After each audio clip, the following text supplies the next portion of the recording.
नमस्कार फ्रेंड्स, स्वागत है आपका हमारे YouTube channel home science BMA पर। फ्रेंड्स, इस वीडियो में आज हम आपको बताएंगे भारत के परंपरागत वस्त्र। भारत के जो परंपरागत वस्त्र होते हैं उसके बारे में आज हम पढ़ेंगे।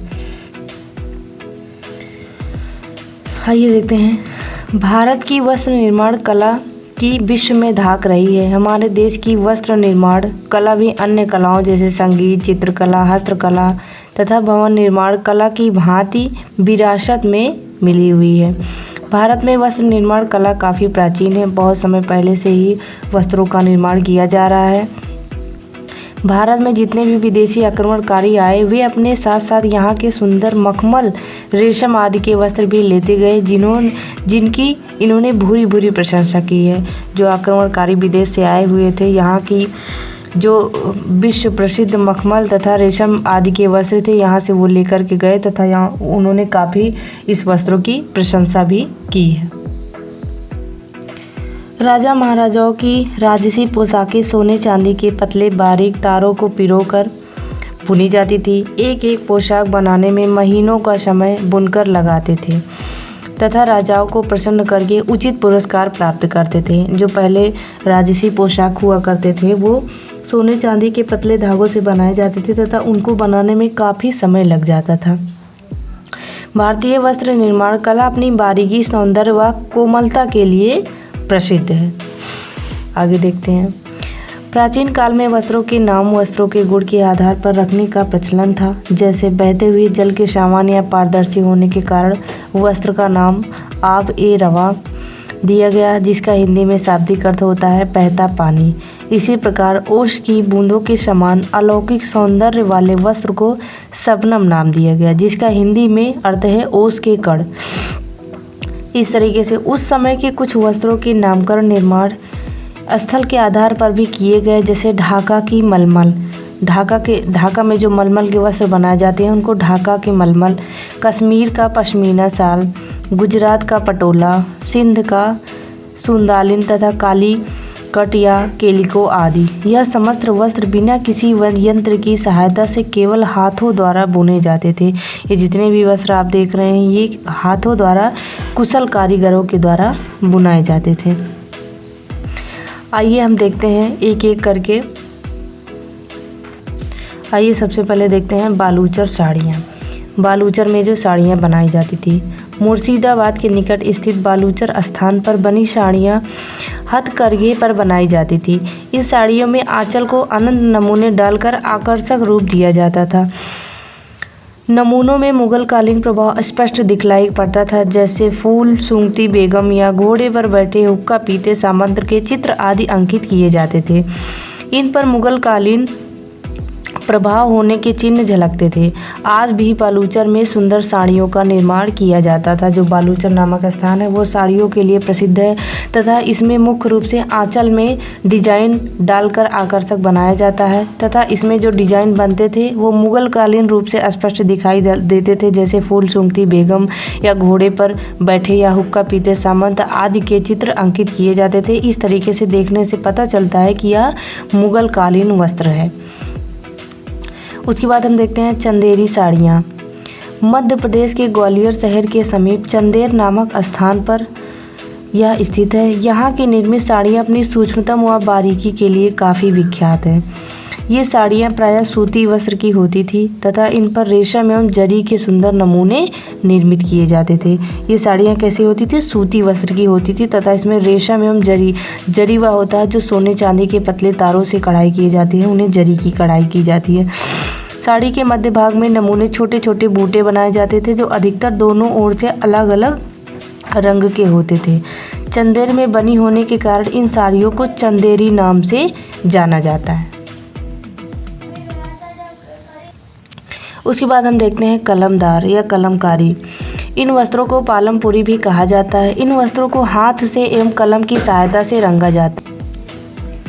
कलम से या ब्रश से रंगाई का कार्य इसमें रंग लगाकर नहीं किया जाता, अपितु कलम या ब्रश से पिघले मोम को उस स्थानों पर लगाते हैं जिन्हें रंग से बचाना हो। यह रंगने की विधि आधुनिक बाटिक से मिलती जुलती है। जैसे इसमें क्या किया जाता है कि वस्त्रों को बनाने के लिए जिन वस्त्रों पर रंग को नहीं चढ़ाना होता है, पहले उस पर ब्रश के द्वारा मोम को लगा दिया जाता है ताकि उस स्थान पर रंग ना चढ़े। उसके बाद सभी स्थानों पर रंग लगा दिया जाता था। बाद में जब वस्त्र सूख जाते थे तो मोम को छुड़ा दिया जाता है तथा मोम वाले स्थान पर रंग नहीं चढ़ते हैं। इन वस्त्रों पर हिंदू तथा इस्लाम धर्म दोनों ही पौराणिक कथाएं चित्रित की जाती थी तथा जिसमें दोनों धर्म के लोग अपने अपने धार्मिक कार्यों में इन वस्त्रों का प्रयोग किया करते थे। उसके बाद हम देखते हैं पटोला।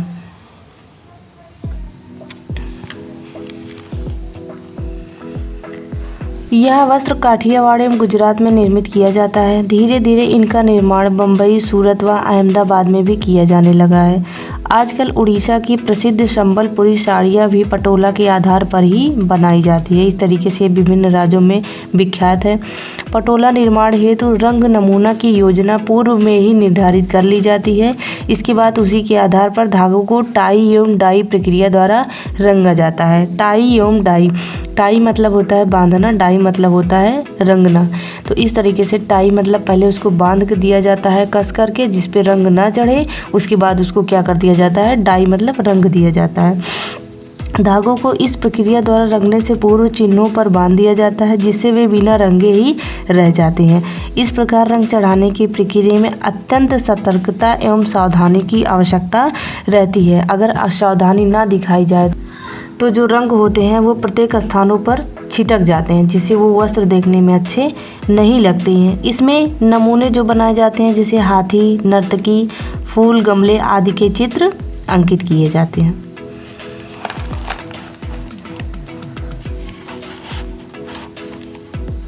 उसके बाद हम देखते हैं ब्रोकेड।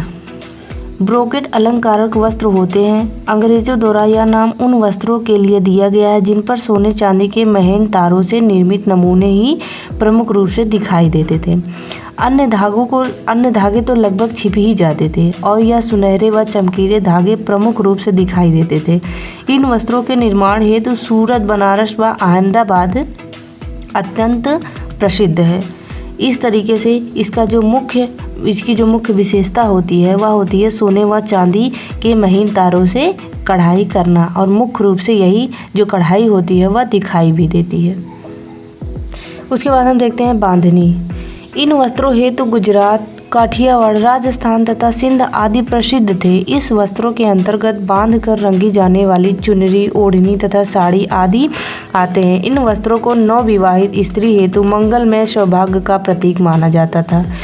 बांधनी व पटोला में अंतर यह है कि पटोला के वस्त्र में धागों को वस्त्र निर्माण से पूर्व ही रंगा जाता था, जबकि बांधनी को वस्त्र बना लेने के पश्चात रंगा जाता था। जैसे जो पटोला होता है उसमें अंतर इतना होता है कि उसको धागे के रूप में रंगा जाता है और जो बांधनी होता है उसको वस्त्र बनाने के बाद रंगा जाता है। बांधनी में रंगने की क्रिया का आरंभ सर्वप्रथम हल्के रंग में किया जाता है, पुनः धीरे धीरे निरंतर गहरे रंग में डुबो करके किया जाता है। वस्त्र को प्रत्येक नए रंग में डुबोने से पूर्व नमूने के आधार पर बांधने की प्रक्रिया की जाती है। रंग से बचाने हेतु नमूने पर हल्का मोम लगा दिया जाता है ताकि उस पर रंग न चढ़ सके। बांधनी वस्त्र पर परंपरागत नमूने जैसे पशु पक्षी, नृत्य करती हुई मुद्रा में स्त्री, फल आदि के बूटे अंकित किए जाते थे। इस तरीके से बांधनी में जो रंगों का प्रयोग किया जाता है उसमें ये किया जाता है कि जिन जिन स्थानों पे हमें रंगों को नहीं चढ़ाना होता है उस पर बहुत ही ज़्यादा कस करके धागे से बांध दिया जाता था तथा उस पर मोम लगा दिया जाता था। उसके बाद वस्त्रों को उठा करके रंग के बाल्टी में डाल दिया जाता है, जिससे उसके बाद रंग को जब उस कपड़े को सुखा लिया जाता है तो जहाँ पे मोम वाला लगा हुआ स्थान होता है उसको खुरच कर छुड़ा दिया जाता है। उसके बाद उसको सुखा लिया जाता है। इस तरीके से बांधनी का जो वस्त्र होता है वो तैयार किया जाता है। उसके बाद अगला हम देखते हैं कश्मीरी कालीन। कश्मीरी कालीन जिन्हें कश्मीरी कालीन भी कहा जाता है, भारत के कश्मीर में बने गलीचे हैं जिन्हें पारंपरिक तकनीकों का उपयोग करके बनाया जाता है। इसको बनाने के लिए मुख्य रूप से 3 चरणों का प्रयोग किया जाता है। इसके मुख्य 3 चरण हैं। सबसे पहले डिजाइन बनाया जाता है, उसके बाद डाइंग किया जाता है मतलब रंगा जाता है, उसके बाद उस पर बुनाई की जाती है। इस तरीके से कश्मीरी कालीन की जो बनाने की विधि होती है वो 3 स्टेप या 3 चरण में पूरी होती है।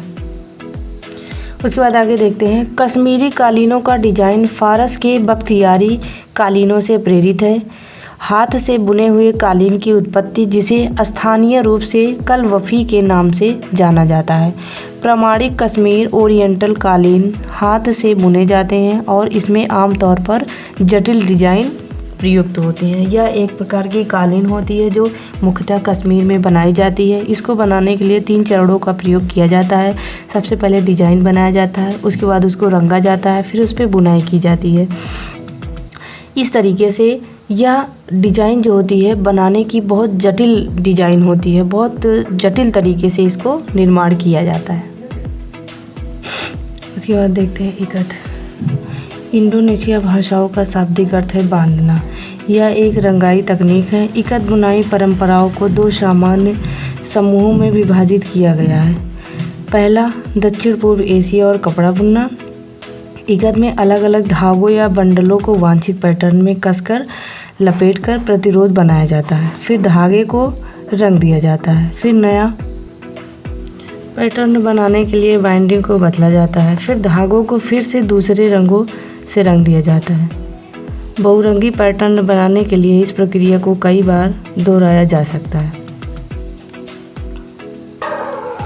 बहुरंगी पैटर्न बनाने के लिए इस प्रक्रिया को कई बार दोहराया जा सकता है। जब रंगाई पूरी हो जाती है तब सभी बंधन हटा दिए जाते हैं और धागों को कपड़े में बुना जाता है। इकत को सामान्यतः 3 रंगों द्वारा रंगा जाता है, ताना इकत, बाना इकत और जिसमें दोनों सूत रंगे जाते हैं, और डबल इकत जहां ताना और बाना दोनों धागे रंगे जाते हैं। इकत वस्त्रों की एक विशेषता यह है कि यह धुंधलापन होता है। यह थोड़ा धुंधलापन लिए होता है। इनकी यह विशेषता होती है कि वस्त्र बनाने के बाद ये थोड़ा धुंधला धुंधला दिखाई देते हैं तथा महीन धागों का प्रयोग करके और अच्छे शिल्पकार की कुशलता से धुंधलापन को कम किया जा सकता है। अगर महीन धागों का प्रयोग किया जाए, अच्छे शिल्पकार की कुशलता से प्रयोग किया जाए, धुंधलापन को कम किया जा सकता है। इकत बनाना कठिन होता है, इसलिए यह बहुत ही महंगा बिकता है। उसके बाद देखते हैं पोचमपल्ली। पोचमपल्ली भारत के तमिलनाडु के कृष्णागिरी जिले का एक छोटा सा गांव है। पोचमपल्ली अपने इकत डिजाइन और ड्रेस सामग्री के लिए जाना जाता है। कपड़ा अद्वितीय होता है, मतलब बहुत ही अच्छा होता है, क्योंकि डिजाइन और रंग को ताना पर स्थानांतरित किया जाता है, जिसे फिर एक साथ बुना जाता है। पोचमपल्ली अपनी रेशम साड़ियों के लिए भी जाना जाता है। पोचमपल्लू में रेशम की साड़ियाँ बहुत ही अच्छी बनाई जाती है। उसके बाद हम देखते हैं सांगानेरी। यह एक प्रकार की ब्लॉक प्रिंटिंग है, ब्लॉक छपाई है, जिसमें कपड़ों पर जटिल डिजाइन बनाने के लिए एक लकड़ी के ब्लॉक या स्क्रीन प्रिंटर का उपयोग किया जाता है। डिजाइन अपने बारीक विवरण और नाजुक पुष्प पैटर्न के लिए जाने जाते हैं। इसमें कमल, वाटर लिली, गुलाब, खसखस के फूलों के साथ साथ जानवर और पक्षी भी शामिल है। यह प्रिंट सफ़ेद या हल्के सफ़ेद मतलब क्रीम कलर के कपड़ों पर बनाए जाते हैं। राजस्थान में सांगानेरी ब्लॉक प्रिंटिंग का एक पारंपरिक केंद्र है। इस तरीके से जो सांगानेरी है वो राजस्थान में काफ़ी प्रसिद्ध है। उसके बाद देखते हैं बगरू, जिसको भंगरू भी कहा जाता है। बगरू भारत के राजस्थान में एक छोटा सा गांव है। यह अपनी लकड़ी ब्लॉक प्रिंटिंग तकनीक के लिए जाना जाता है। प्रिंट प्राकृतिक रंगों से बनाए जाते हैं और कुर्ता, शर्ट, रजाई आदि चादरें बनाने के लिए उपयोग किए जाते हैं। बगरू छपाई में प्रयुक्त मुख्य रंग काला, लाल और मैरून है। जो बगरू की छपाई की जाती है मुख्य रूप से इन्हीं 3 रंगों से की जाती है। जो काला रंग होता है घिसे पिटे लोहे के घोड़े या ऊंट के जूतों को पानी में भिगा कर बनाया जाता है, तथा जो लाल रंग होता है वो गोंद के पेस्ट और फिटकरी से बनाया जाता है, और जो मैरून रंग होता है इन दोनों का मिश्रण करके बनाया जाता है। बगरू में मुद्रित रूपांकन मोटी रेखाओं के साथ बड़े हैं, जो जंगली फूलों के कलियों, पत्तियों और ज्यामितीय पैटर्न से प्रेरित होता है। उसके बाद ये सबसे लास्ट आपका देखते हैं मधुबनी। मधुबनी भारत के बिहार प्रांत में दरभंगा प्रमंडल अंतर्गत एक जिला है। मैथिली यहाँ की प्रमुख भाषा है। मधुबनी अपने खूबसूरत गाँवों और प्राचीन कला के लिए काफ़ी प्रसिद्ध है, जिसे मधुबनी पेंटिंग कहा जाता है। मधुबनी नाम का अर्थ होता है धन का जंगल। प्रारंभ में रंगोली के रूप में रहने के बाद यह काला रंग धीरे धीरे बाद यह कला धीरे धीरे आधुनिक रूप में कपड़ों, दीवारों तथा कागज़ पर उतर आई है। इस तरीके से हमने पारंपरिक वस्त्र के बारे में पूरा एक एक जो वस्त्र है सभी के बारे में वर्णन किया है। वीडियो पूरा देखें। वीडियो देखने के लिए धन्यवाद।